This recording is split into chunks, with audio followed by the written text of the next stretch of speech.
my God. Did you get the news? Did you know that Rihanna's having a concert? Did you know that? What? She's having a concert, but there's a football game that's around it. Okay, Oh, yes. have the halftime performance, yes. Yeah. Oh my I'm God. excited. The Super Bowl. Yes, the Super Bowl. Who I cares feel about like the Super Bowl? no. Somebody was making a joke because they're like Rihanna gonna have to look up all them lyrics because Rihanna. Somebody is Ebro speculated that we might get new music from Rihanna, which would be fantastic. That would be fantastic.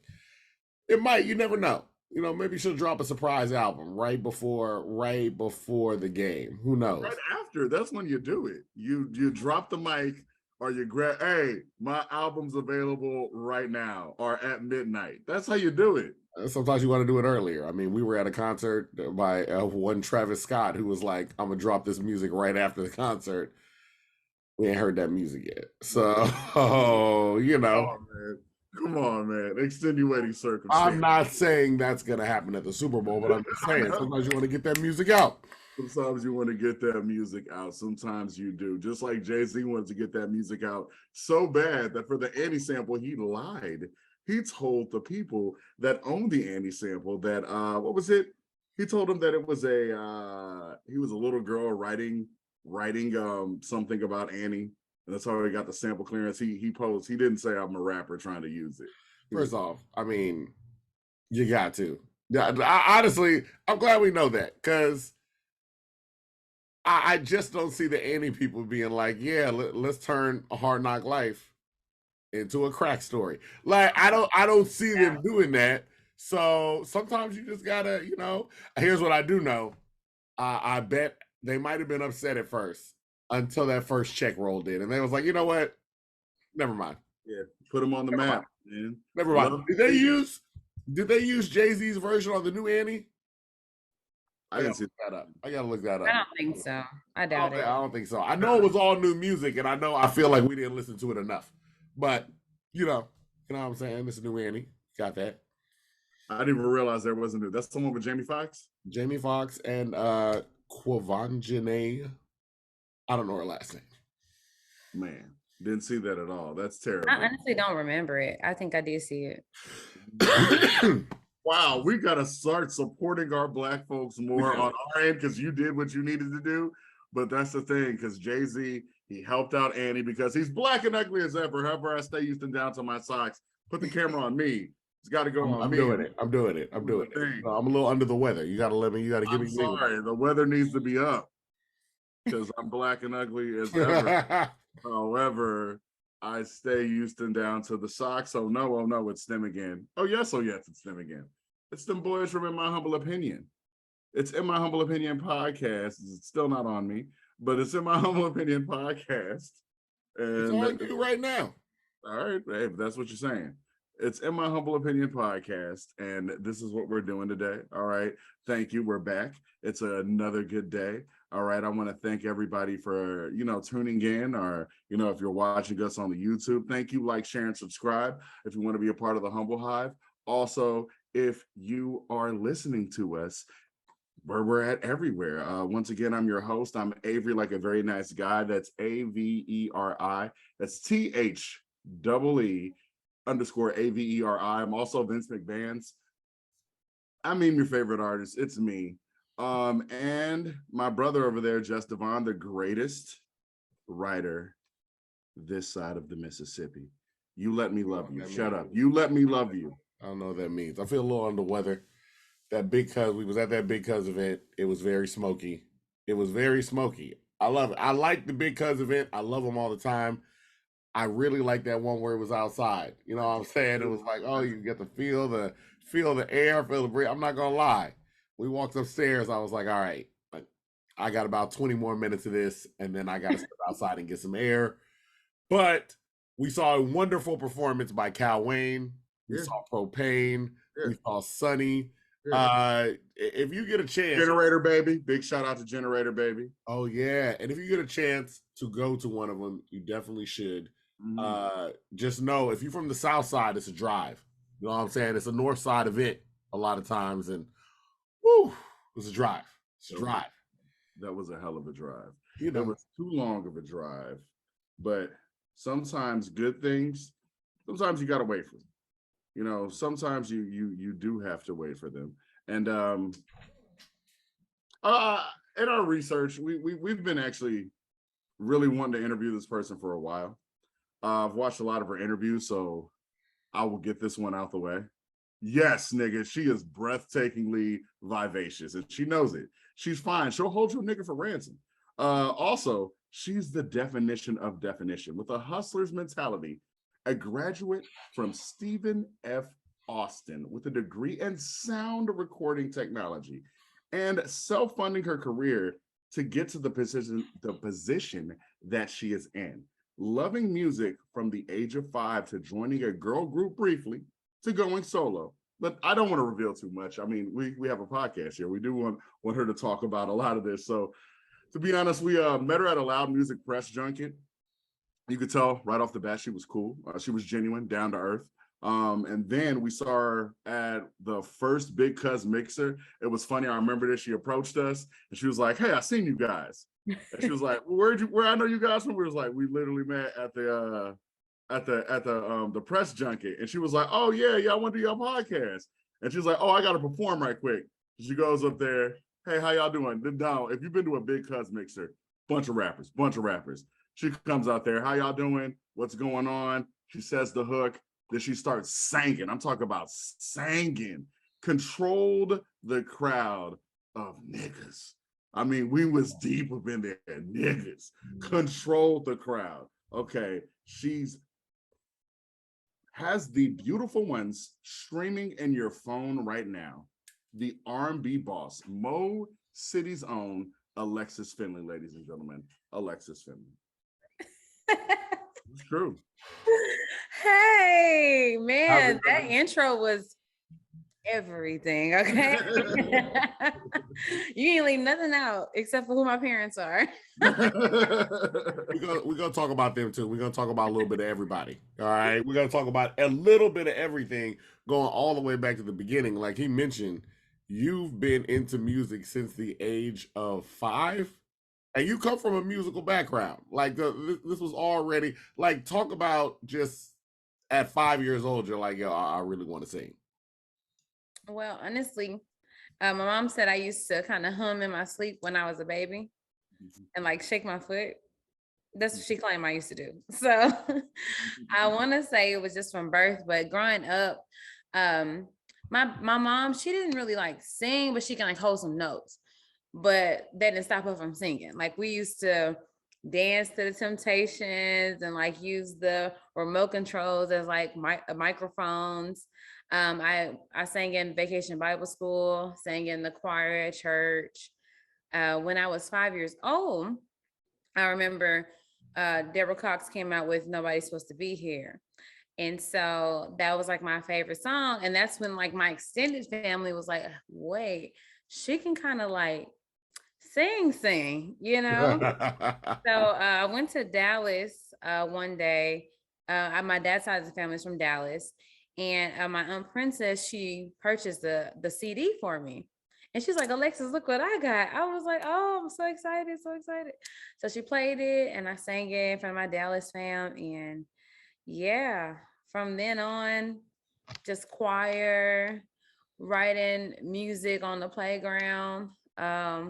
Not at school, but at daycare after school. Because we have no freedom. Music? What age was this you were writing music? It had to been because I started going to Brilliant Beginnings in like first grade. No, yeah, first grade. So yeah, first through what is that, fifth grade? Lord, I don't even know the grades no more. K through 5. K through 5. Okay. So this has always been a thing. First of all, you were hitting the high notes on "Nobody's Supposed to Be Here." I always find it hilarious when kids be singing songs that they have no business. No, they just singing it. I know what it's You was about. in there singing it with all your heart. You like 5 years old. Yes, and you know the voice is super high pitched then, so yeah. That's fantastic. And then talk about that transition. I mean, how long before you actually got involved with class, the group? So I was actually 16. Ah, okay. So my mom worked out at this gym, and her trainer was affiliated with Lil Flip, and he was trying to do some type of girl group. We didn't really get very far past rehearsals. So one of his family members had two daughters that could sing. And so they were the main two singers. Then there was me. And then I brought in a girl that I went to school with. So yeah, it was Aja, Paula, and then the girl from my school was Nailani. So we had a group. We rehearsed. Like we sounded really great together, honestly. And class stood for Classy Ladies Are Self-Sufficient. Like I actually still have some of the CDs that we actually recorded from like our sessions, like the rough recording of the sessions. Okay, okay. So that was pretty cool. But their mom and the manager got into it, and before you knew it, there was just no more There, group. there are so many pitfalls that can happen with like a girl group where it's like, especially a young girl group, it's like you got kids, you're trying to put all this stuff together, you got all these other people. It's a whole lot of stuff that can happen. So when it didn't pan out, what was your immediate thoughts? Like you're like, okay, I'm gonna try to get another group, or you're like, you know what, I'm going solo. I was just like, oh dang, what I'm gonna do. You know, I was in high school, so had a lot going on. I wanted to be in dance. I was in the choir at school. I really didn't try to get in another girl group. I just thought that was like a cool opportunity. I'd always wanted to like audition for, American Idol or The Voice and things like that. And later on, I actually did audition, but I just wanted to actually go to school. I wanted to go to college, and I wanted to get a degree that kind of allowed me to see the back end of music. And so, with a lot of our projects in college, we were actually able to record ourselves singing, learn the mixing and mastering of it. And it was just fun. We got to do a lot of projects. So I really just put myself out there more so. So singing at events. I've been singing at events probably since I was in Mm-hmm. middle school, high school, and college. I didn't really get over like the stage fright though until mm, like 4 years ago, 3 years, Really? all that time, right? Okay, so what was it? First of all, do you remember the moment where you were like, okay, I'm over this stage fright? Was it a gradual thing or was it just like a breaking moment where you're like, oh no, I'm good now? It was 2019 at the House of Blues. I had the Raw Dallas. They go to different cities and Yeah, they have yeah. yeah, and they have like performers and you sell tickets, people come. Like I had a lot of people show up. Um I had me a band and like everything was cool. I did like a 16, 17 minute set, longest set I've ever done. I did my original music for my first EP recovery. And then I mixed in some covers as well, just some little snippets. So with that, that was my moments where I was like, oh, I'm really doing this. And honestly, before I got on stage, the guy announced me as Alex.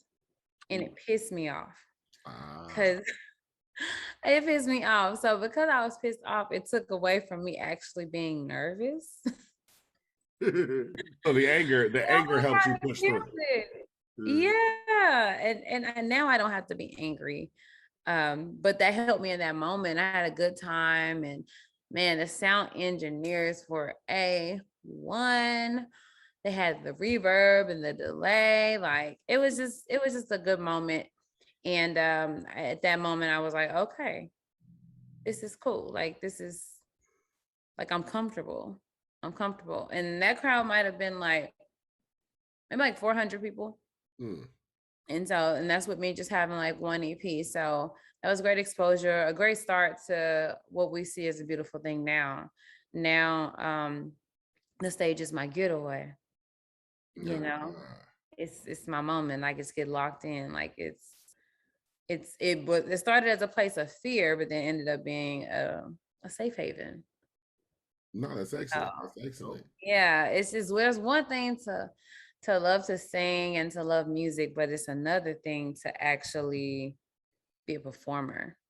And that's what I've been evolving into these last 3 years. It's like being a performer. So big shout out to Schooling Talent because I have an artist development coach, so a stage coach who helps me with my performance and provides dancers and the whole nine. The main reason why now I give a show. Good. I mean, what would you say was like some of the biggest transitions from going to being like, I sing to I'm performing now? The biggest transition. So in 2017, I was in a bad relationship, very toxic, and I gained a lot of weight in that relationship, like 35 pounds in 6 months. I gained. Okay. So, yeah.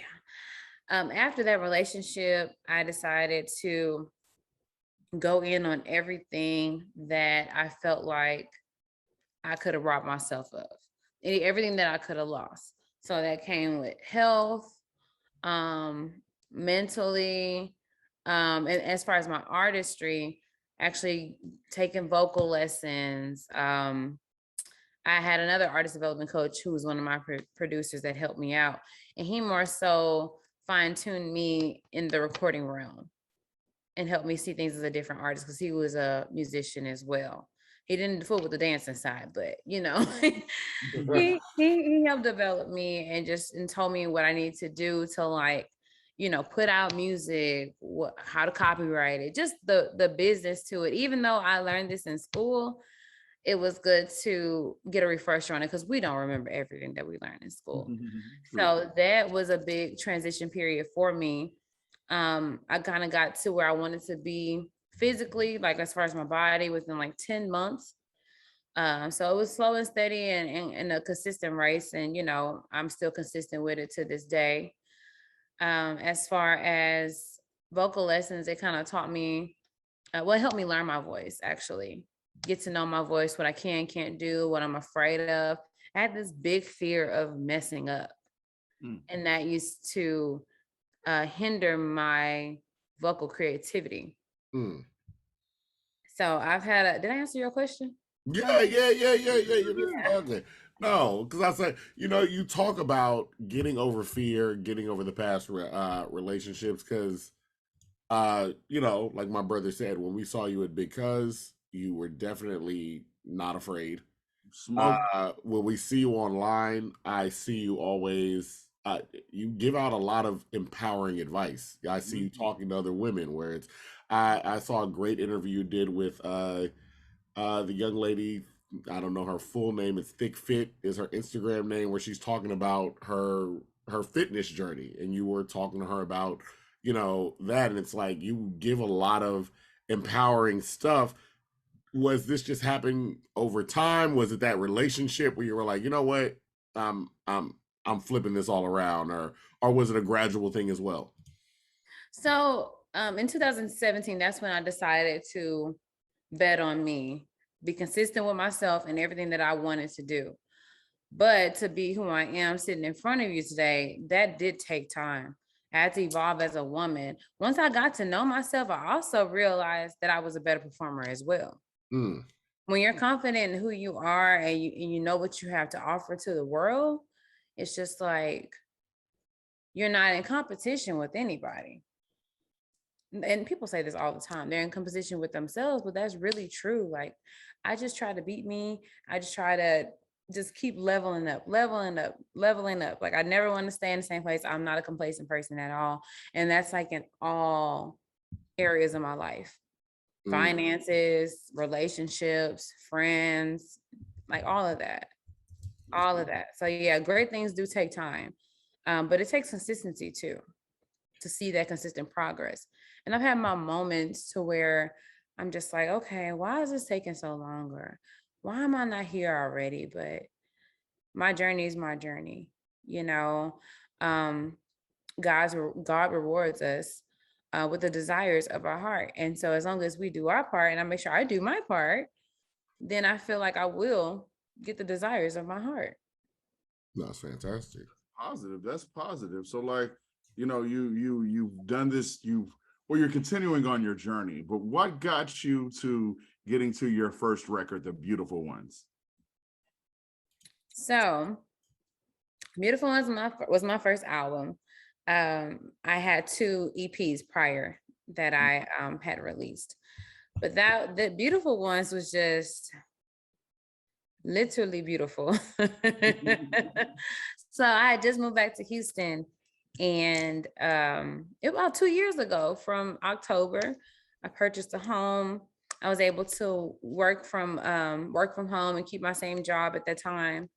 So I was like, okay, I can get the same money and buy a home in my hometown. Like, let's go. So I moved back from Dallas 2 years ago, and my friend that I've been friends with like for a long time on social media, Derek Abram, he goes by Ace, as far as his writer name, but he told me to pull up to the studio, which wasn't too far from where I live. And he was like, I want you to meet this new group I'm working with, 100 Grand Collective.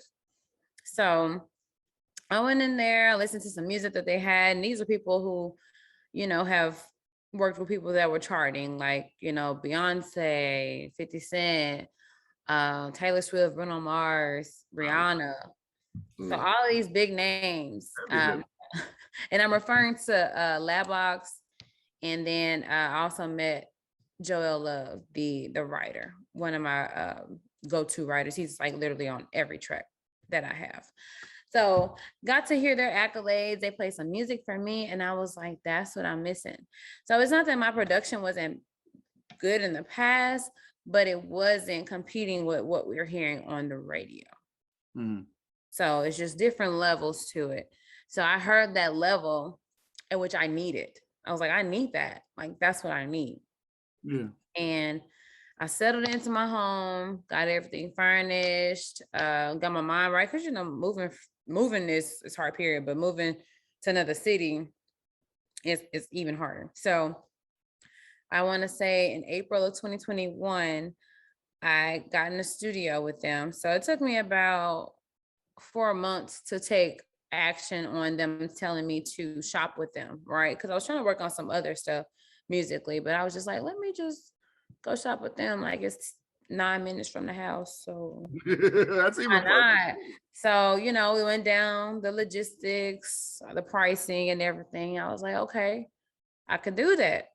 It's the biggest investment I've made in my career as far as like one purchase. But I wouldn't trade it for the world. I wouldn't at all. So that album was just me wanting to push the envelope. It was me wanting to do something I've never done before vocally. It was my first time actually working with a team. And the product just came out just so amazing. And I wanted something for my women. I wanted to tap in every female emotion that we could possibly feel. Every female emotion. And of course, men can relate as well, but it was a tribute to my beautiful ones. And so when I say beautiful ones, I'm referring to women. Well, damn. I mean, I feel left out, but thank you for that. So I talk about men in the lyrics, some of my songs. So I'm playing. It's all jokes here. So you got the hat on. I love the song. I memed it today. I'm gonna put it on my other page too. All me. I love it. You're teaching this independence with women. I hear all this stuff, and girls be like, I'm gonna break this dude and whatnot. Well, that's not a problem. It is what it is. But your song, All Me, is about independence. Tell me about All Me. How did that come about? Quick question. So that was your page? Yeah, that's my other page. I'm Vince McMahon's. I didn't follow that page. You put the video and you was like something about a trick, and then yeah, that's me. And then I was so confused by that. I didn't know what that meant. I know. I was like, no, I ain't got no trick, but you were being funny because I have no sponsors. Yeah, that's it. But I didn't know who you were, so I was like, I know, because that's my other page. But I saw in my humble opinion, so I'm like, yeah. But I I was haven't like, said, when I put it on my main page, because I have so much on it, I didn't want to overload. So I was like, I'll put it over. Stop. I'll put it over there. I'm sorry, I got this dog over here. no, But it's cool. I'll put it Okay. over there, and you'd be like, oh, it's him. Man, But I put it on that one because I put them on both. she But it said is what it is. Enough about she said your joke wasn't funny. You know what I'm saying? Well, it was I was funny. just making sure I didn't take it the wrong way. I was like, oh. Never. Whenever Hey, I know it's they you, can't all be winners, but it's not bad. But there's different ways you could look at stuff. And that's true. But hey, they can't all be winners. But what's winning right now is your song "All Me." So how did that come about? okay, so All Me was the first song that we recorded. Literally every song that we recorded together made the album. I just want to say that. That's awesome. Every song made the like we couldn't even cut anything out. We were gonna save something for later, but we needed them all. We needed like to show what all Alexis can do, and I can do probably way beyond what I released, but we just wanted to show like every side. So All Me, I was like, well, I talked about heartbreak and love and becoming better after heartbreak and not bitter. And I've discussed, being a sensitive savage, keeping your savage while being able to show a sensitive side. But I've never talked about being a boss. And like, that's what I am. Like, I self-funded my career. I still am to this day. I'm not saying that I'm not open to investors, to help take me to the next level. But thus far, like, it's my bank account, my assets. And I also, have been able to provide other people around me, my peers, with opportunities to work with me, and just pour into their businesses and just, you always want to go with somebody instead of going with somebody you don't know, because you wanted to see your people win. So I did that as well. So just a lot of things about me embody a boss. I have a couple different businesses as well. So, I was like, let's talk about it. Let's talk about the accomplishments. Let's talk about accomplishments. Sorry. Let's talk about the accomplishments. Let's talk about how, before in 2017, I wasn't in the best place. That was financially as well. Was not. So I made a full evolution, honestly, in my life. So I was like, let's talk about it. And I made it sound cute and something you can say and bop your head to. Just talking a little. So you can curse. You talked your shit. That was cool. You had the flying spur in the video. I love that Bentley, the Bentley flying spur, the Rolls Royce flying spur. Anyway, whichever one it is, same company. But the flying spur that was there, and I was like, oh. And then you made the video look so amazing. It's like you see things in Houston and you're like, oh yeah, that's cool. And then when you put it in video, I'm like, this competes. I know that's the Galleria, but this competes. Like, that was dope. That was super dope. So even with that one, of course, my favorite is Where You At so far. But yes, of course, something you can dance to and I can't dance. But what about Ransom though? You talk your shit on Ransom. Yeah, so Ransom, I had the least amount of creative input on that. What? Yeah. That was one of the last songs we recorded. It was the last song we recorded. And I needed like a twerking song, a turn up song. And he was making the beat. And I was like, that nigga said something. And he was like, hold on, that's kind of fire. Like, I was just like playing or whatever. So I wrote, because we have like group notes, so where we write together. So I wrote about like 4 lines. And I was still working as a loan officer, working 10 to 12-hour days. So I fell asleep because they were still playing with the beat. Yeah.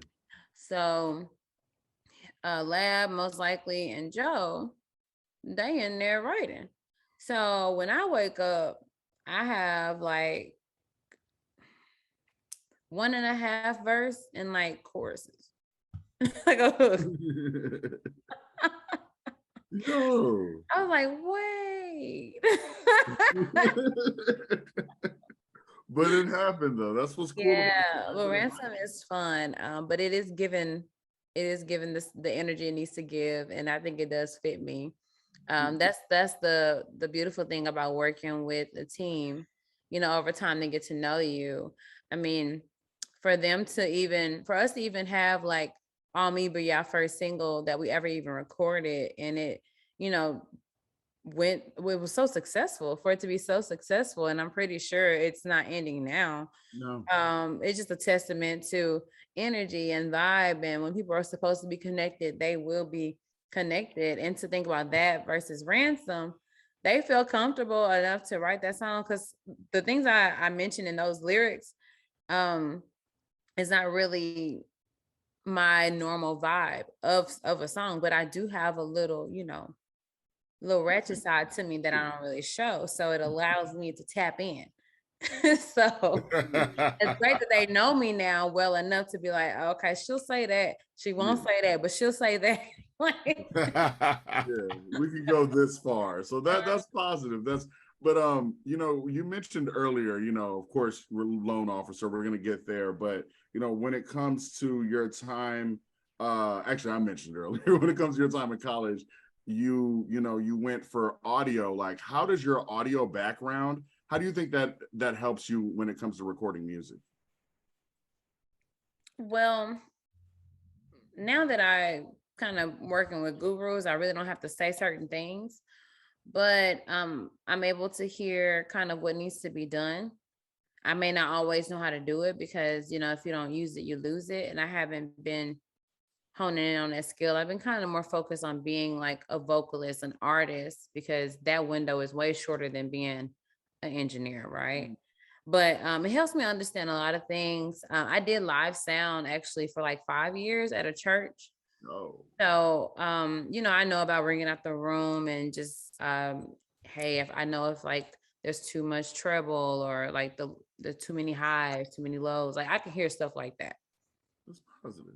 That's super positive. Yeah. So, I mean, it does help.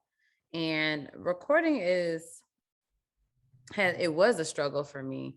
It's something that you kind of got to get comfortable with, because sometimes you get like tired of hearing your own voice, and because you're learning something and then trying to actually sing it at the same time and sound like you didn't just learn it, you get in your head and you're like, oh, I don't want to mess it up. But like recording, like, let me tell y'all, please mess up. Like, that's your place to mess up, like mess up. Because when you're on the stage, that's not the time. And even if you do, you know how to recover, because it's your song. They could think it was a part of the plan, but I guess the other thing too is when you why did I just zone out on my question? Yeah, you can see Alexis Finley can recover, but Devon can't. That's No, good. hey, you recovered. I can't. No. I know what I was gonna say.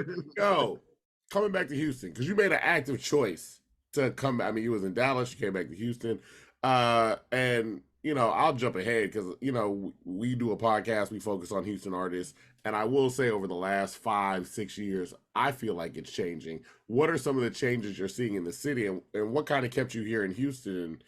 And do you see yourself having a career out here, or do you think you might want to go to like Los Angeles or travel back and forth? so what I've learned from being here is that the industry is really small. Yes. The industry is very small. You're going to keep seeing the same people.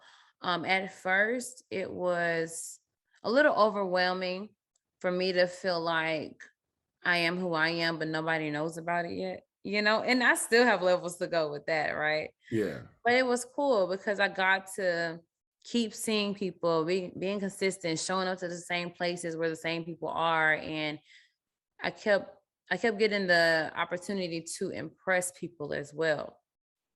So I feel like, I am learning or gaining some respect out here in Houston. And as far as like my career, I honestly like, what's happened in my career since I've been here.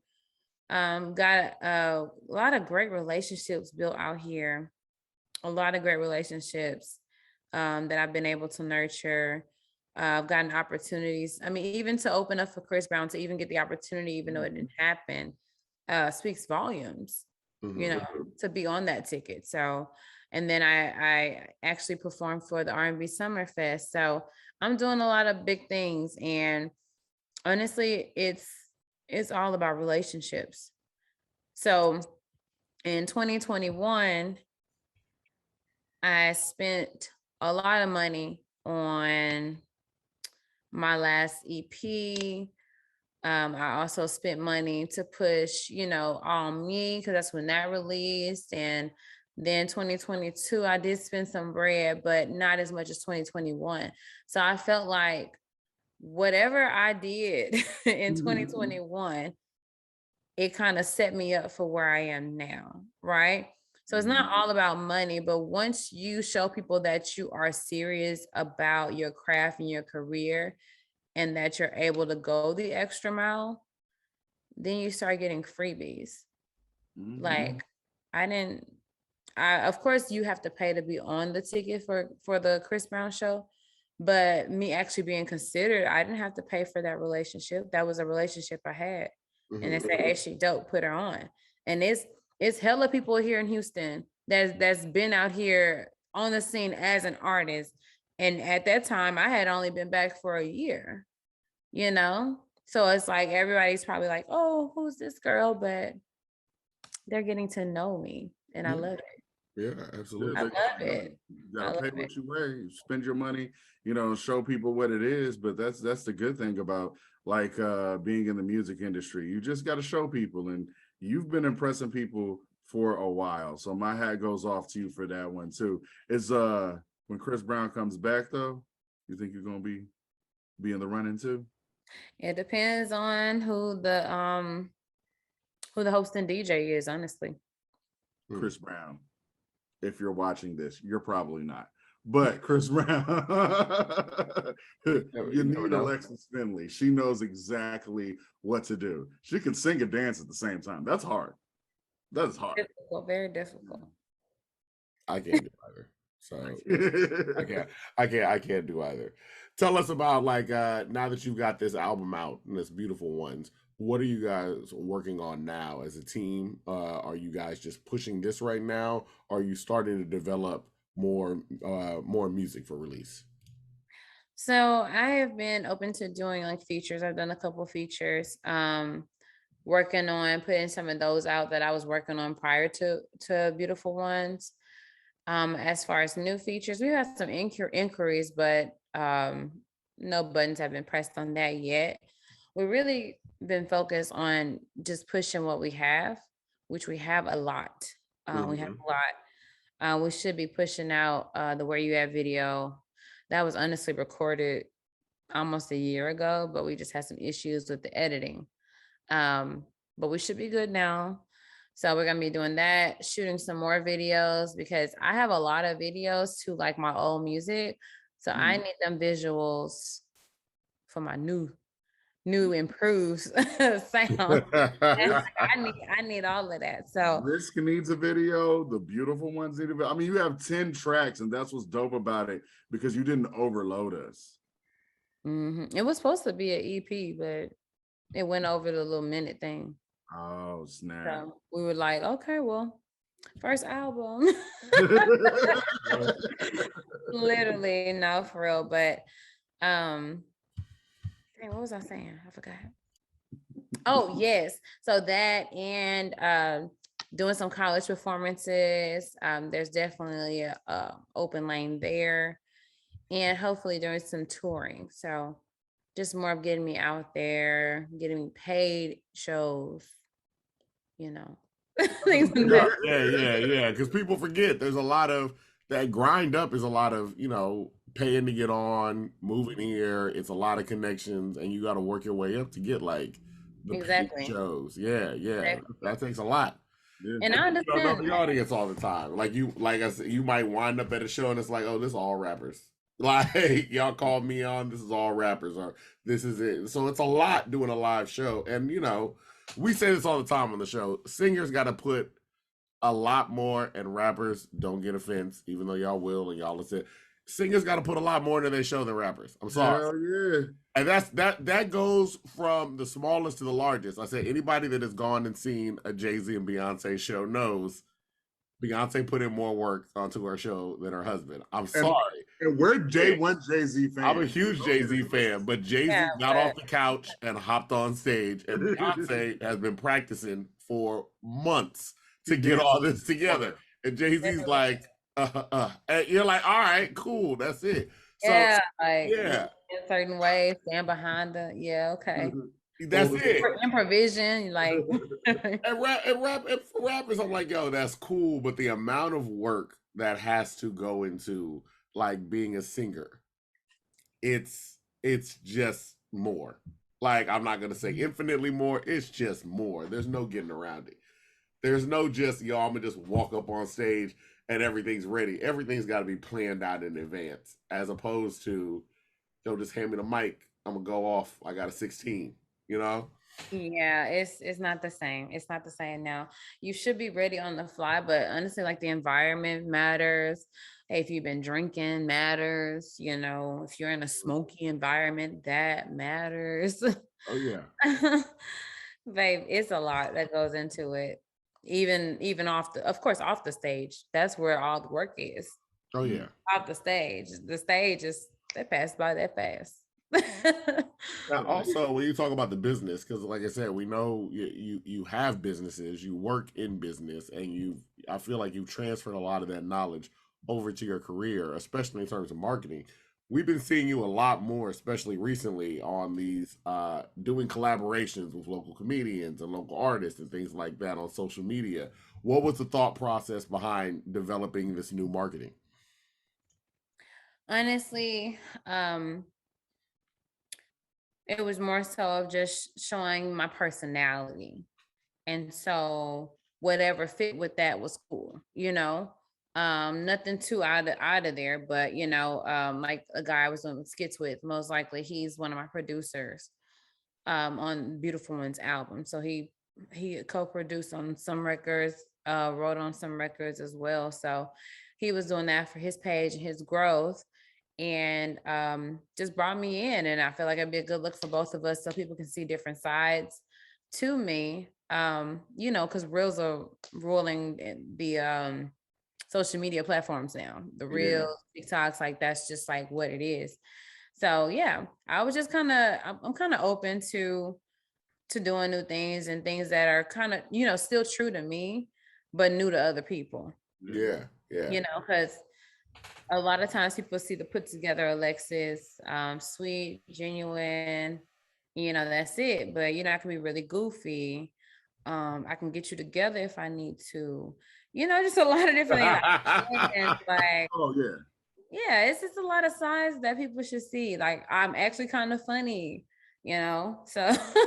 No, you hilarious. You a good vibe. I'm talking about every time we're around you, like it's always fun jokes and laughing. You ain't never, put us together, but we're I don't ever want to have to. Exactly. Well, I can see it in your eye though. When I'm oh yeah. It's right behind her. I'm about to say, I thought she was about to get you together when she didn't know whether you was joking or not on that video. I was like, I thought she was gonna get me together last night when I said I didn't know you was that smart like that. And she was like, I am educated, but I was like, but there was that single second pause. I was like, yeah. Yeah. She was about to get you together. I was gonna watch. I am educated. No, I didn't mean it. I didn't mean it like that. I didn't take that the wrong way. I know. Yeah. We were just outside trying to get air. So shouts out to Big Cuz and Happy Boots and all that. Yes. That's fantastic. So let our audience know like where they can find you online, all the social media sites, all that stuff, so they can connect with you, and where they can get the album. Well, my social media, I am Alexis Finley. That's AlexisFinley. That's on all social media platforms, or you can just type in Alexis Finley and I'll come up there. As far as streaming platforms, Beautiful Ones is available on all streaming platforms. So you can just type in Alexis Finley, and it's gonna be a dope picture with some red hair. It is a dope website. You got a website too, don't you? Yes, it's IamAlexisFinley.com. So I keep it real consistent so you don't mess it up. I want to make it easy for you to find me. I am Alexis Finley. Awesome. We just want to thank you once again for coming out or really staying in, because we do this on Zoom lately. It's always a pleasure. You're a good vibe. We just really appreciate you, Alexis. And once again, this has been another episode of In My Humble Opinion. I'm Avery, like a very nice guy. That's my brother, Just Devon, over there. And we've had Alexis Finley with us today. Humbly yours, H-Town. It's too sweet. H-Town. It's too sweet, people.